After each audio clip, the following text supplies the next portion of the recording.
அருமையான சகோதர சகோதரிகளே, ஆண்டவராகிய இயேசு கிறிஸ்துவின் நாமத்தினாலே உங்களுக்கு வாழ்த்துதலையும் ஆசீர்வாதங்களையும் இந்த காலை வேளையிலே நான் தெரியப்படுத்துகிறேன். காலைதோறும் கர்த்தருடைய வார்த்தை என்ற இந்த பகுதியில் இன்றைக்கு தேவனுடைய வார்த்தையாக ரோமருடைய புத்தகத்தில் 8ஆம் அதிகாரம் 28ஆம் வசனம்.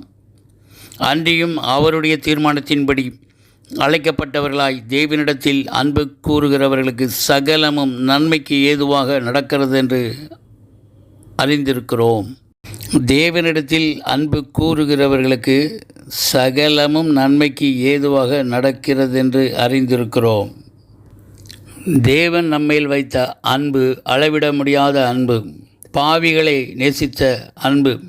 அன்பெல்லாம் நம் மாயமற்ற, தூய, தன்னலமற்ற, பிரிக்க முடியாத ஒரு அன்பை தேவன் நமக்கு தந்திருக்கிறார்.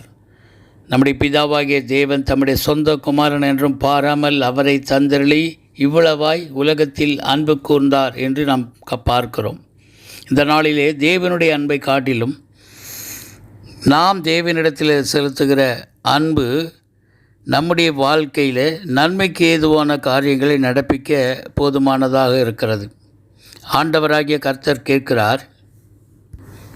யோவான் புஸ்தகம் 21ஆம் அதிகாரம் 15, 16, 17 வசனங்களிலே ஆண்டவர் சீமோன் பேதுருவை நோக்கி, யோனாவின் குமாரனாகிய சீமோனே, இவர்களிலும் அதிகமாய் நீ என்னிடத்தில் அன்பாயிருக்கிறாயா என்கின்றார். அதற்கு அவன், ஆம் ஆண்டவரே, உம்மை நேசிக்கிறேன் என்பதை நீர் அறிவீர் என்றான். இயேசு கிறிஸ்துவை நேசித்த ஒரு குடும்பத்தை குறித்து யோவான் புஸ்தகம் 11ஆம் அதிகாரத்தில் நாம் பார்க்கிறோம்.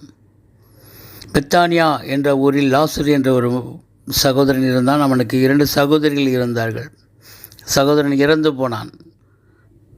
4 நாள் கழித்து ஆண்டவர் அங்கே வருகிறார்.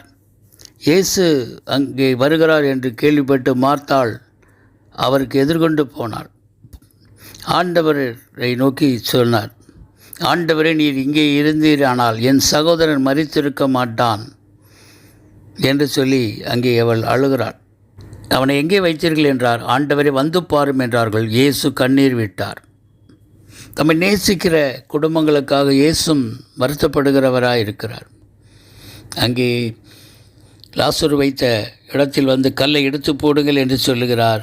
அவர்கள் கல்லை புரட்டின போது அங்கே இயேசு அதிகாரத்தோடு, லாசருவே, வெளியே வா என்று உரத்த சத்தமாய் கூப்பிட்டார். அற்புதமாக தன்னை நேசிக்கிறவர்களுக்கு சகலமும் நன்மைக்கு எதுவாக நடத்துகிற நல்ல தேவன் நமக்கு இருக்கிறார். இன்றைக்கு ஆண்டவரிடத்தில் அன்பு கூறும் பொழுது பாவங்கள் மன்னிக்கப்படுகிறது. பரிசுத்தமான வாழ்க்கைக்குள்ளே நாம் அடியெடுத்து வைக்க முடிகிறது.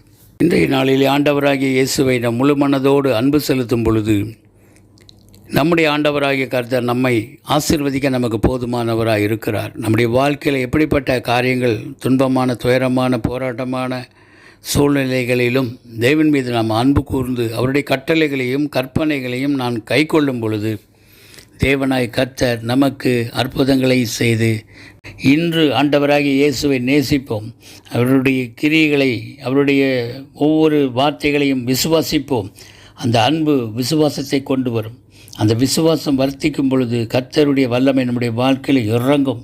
தேவனாய் கர்த்தர் இந்த நாளிலே கூட இந்த வார்த்தைகளை கேட்டுக்கொண்டிருக்கிற உங்கள் ஒவ்வொருவரையும் அன்பு செலுத்தும்படியாகவும் அந்த அன்பினால் கிடைக்கக்கூடிய கர்த்தருடைய ஆசீர்வாதங்களை நாம் பெற்றுக்கொள்ளும்படியாகவும் இந்த கால வேளையில், இந்த காலைதோறும் கர்த்தருடைய வார்த்தையில் ரோமர் 8:36 சொல்லுகிறது, கிறிஸ்துவின் அன்பை விட்டு நம்மை பிரிப்பவன் யார்? உபத்திரமோ, வியாகுலமோ, துன்பமோ, பசியோ, நிர்வாணமோ, நாசமோசமோ, பட்டயமோ, இவை எல்லாவற்றிலும் நாம் நம்மில் அன்பு கூறுகிறவராலே முற்றும் ஜெயம் கொள்ளுகிறவர்களாக இருக்கிறோமே. அப்போது நம்முடைய வாழ்க்கையில் எந்த மரணமானாலும், ஜீவனானாலும், தெய்வ தூதர்களானாலும், அதிகாரங்களானாலும், வல்லமைகளானாலும், நிகழ்காரியங்களானாலும், வருங்காரியங்களானாலும், உயர்வானாலும், தாழ்வானாலும், வேறு எந்த சிருஷ்டியானாலும் நம்முடைய கர்த்தராகிய இயேசு கிறிஸ்துவில் உள்ள தேவனுடைய அன்பை விட்டு நம்மை பிரிக்க மாட்டாதென்று நிச்சயித்திருக்கிறோம். இந்த நாளில் கூட அப்படிப்பட்ட ஒரு நிச்சயத்தோடு நாம் கர்த்தர் மீது அன்பு செலுத்துவோம். கர்த்தர் நம்மை ஆசீர்வதிப்பாராக. God bless you. God bless you.